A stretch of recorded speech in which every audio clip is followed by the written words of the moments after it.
Mahuva marketing યાર્ડના secretary વિશાલ પાંજરાણી દ્વારા માહિતી આપવામાં આવી છે કે આગામી દિવસોમાં કમોસમી વરસાદ પડવાની હવામાન વિભાગ દ્વારા આગાહી આપવામાં આવી છે।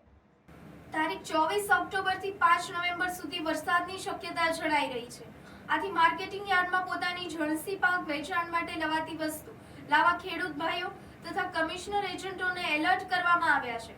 સેક્રેટરીએ જણાવ્યું કે યાર્ડમાં લાવવામાં આવતી જણસી પ્લાસ્ટિકથી ઢાંકી સુરક્ષિત રાખવી રહેશે। શક્ય હોય ત્યાં સુધી શેડ હેઠળ ઉતારવાની વ્યવસ્થા કરવામાં આવશે। જગ્યા ન હોવાથી જો ગ્રાઉન્ડમાં ઉતારવું પડે તો પણ પ્લાસ્ટિક અને પાથરવાનો સામાન સાથે લાવવા સૂચના આપવામાં આવી છે। કમિશનર એજન્ટોને પણ સૂચના આપવામાં આવી છે કે તેઓ પોતાના ખેડૂત ભાઈઓને આ બાબતની પૂરી તકેદારી રાખવા સમજાવે। ખેડૂત ભાઈઓને હવામાનને ધ્યાનમાં રાખી જરૂરિયાત મુજબની તકેદારી રાખવા અપીલ કરવામાં આવી છે। આપને